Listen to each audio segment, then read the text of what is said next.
Glad to have you join us on the Value Chain TV News Update. My name is Chad Moses. Another news update today, we begin with stories on palliatives. The federal government has distributed 20 trucks of rice each to the 36 states of the Federation and the Federal Capital Territory, FCT. Minister of Information and National Orientation, Mohammed Idris, disclosed these after Monday's Federal Executive Council meeting. The minister said this is the first step as the government takes steps to address the issue of food shortage in the country. He appealed to the governors to ensure the effective distribution of the grains to the most vulnerable in the society. Some Nigerians who spoke to Value Chain TV reacted to these developments. The report. Governor, everybody is out for his own political view.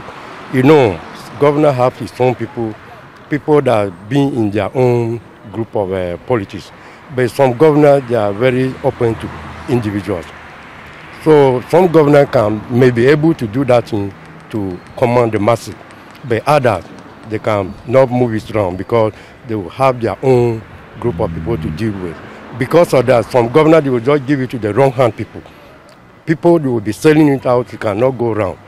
If I told the federal government is able to do that such a thing, they will accord the civil society organization to help them to move around across the country to share the thing across the nation. That one can go around to people.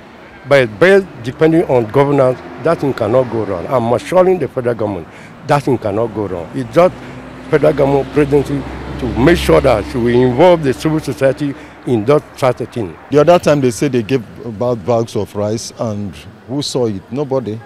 Did you see anyone? No. So you come again, you say you're giving 20 bags of rice. To who? To the politicians that have all the money? I think it's a retrogressive action. We should be looking at positive things, you understand? And not this kind of retrogressive sharing of rice, who collects the rice. So I think President Tinubu should not toe that line of Buhari. He should come out with a proactive measure that can alleviate the sufferings of the people. 20 bags of rice, 20 trucks of rice. How many per bag? How many per truck? How many word? Even one word, it will not go around one word. And you are telling me around one state. Okay, if you give them today, who will give them tomorrow? Then tomorrow they will pay transport to go and collect that rice. In fact, some people will die while collecting it. So President Tinubu, I'm advising him because I supported him, I voted for him, and I really appreciate what he's doing. But I think he should come out with a better measure, not this, what will I even call it? Retrogressive way of doing things. We are not in a local life now. Can you go to America and start sharing a bag of rice? I think I'm very, very optimistic they will then share it. But actually, I know about my state, about my principal in Ekiti State. The last palliative given to the governor of my state for Ekiti State government was duly shared because the governor is interested in the growth of his people of Ekiti State. So each and every sector, organization in Ekiti State was reached with the palliative. So we are very, very optimistic as the federal government is also sharing another one now, which in Ekiti State, I'm very, very sure it's going to be duly shared, and we are very, very optimistic.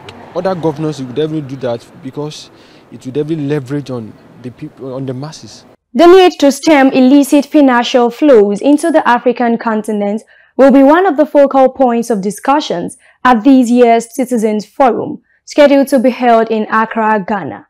This was disclosed in a joint press statement signed by the organizers of the forum. The executive director of the Coalition for Dialogue on Africa and head of Secretariat of the African Union High-Level Panel on IFFs from Africa, Mrs. Saud Aden Osman, Principal Coordinator and Head of Secretariat, African Union Economic, Social and Cultural Council, Mr. William Carew, among others. The organizers explained that this year's Citizens Forum was part of the determined and continued efforts to consolidate Africa's response against illicit financial flows, democratic decline and corruption. Moving to food inflation, the organized private sector has lamented the worsening insecurity in the country for the food inflation, which increased to 40.87% in June 2024, up from 25.25% in June 2023.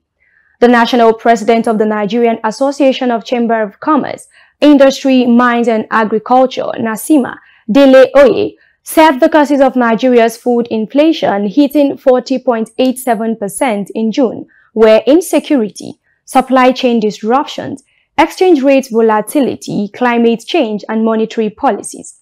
The Nasima boss, however, called on the federal government to prioritize improving security in agricultural regions to enable farmers to return to their farms without fear. And then local refining.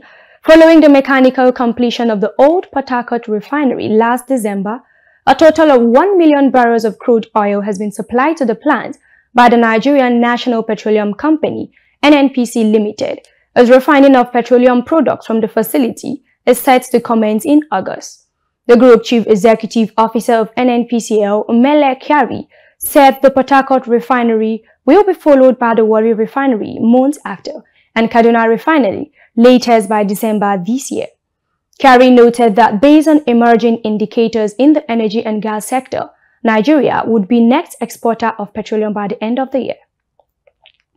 The Executive Secretary of the Nigerian Extractive Industry Transparency Initiative, NETI, Ogbonnaya Orji, has disclosed that the country lost $1.84 billion worth of petroleum products from refineries in 9 years. Orji stated these at the opening ceremony of the 2024 NETI board meeting in Lagos. According to him, 4.2 billion liters of petroleum products were lost from the refineries as a result of oil theft between 2009 and 2018. These, he said, was estimated at 140,000 barrels per day. Moving to the power sector, the Minister of Power, Chief Adebayo Adelabu, has said that the federal government is steadfast in its mission to transform the country's power sector. Adelabu said these are the 9th edition of the Nigerian Energy Forum 2024 conference in Lagos. The minister, who was represented by Director, Renewable and Rural Development in the ministry, Sunday Owolabi, called on stakeholders, government agencies, private sector partners, international organizations, and Nigerians to join them in this endeavor. The United Arab Emirates UAE is requesting that applicants pay 640,000 naira as non-refundable application fees for visas. Also, part of the requirement to visit UAE with a Nigerian passport is that applicants must obtain a document verification number before applying for visas. Value Chain TV gathered that before the visa ban, the fee was $100,000, which was around 155,500 naira. The latest development follows the recent lift of the visa ban on Nigerian passport holders. Recall that Minister of Information and National Orientation, Mohammed Idris, had earlier announced to journalists that Nigeria and UAE have reached an agreement concerning the ban. This brings us to an end of the Value Chain TV News update. I remain Chad Moses. Thanks for watching.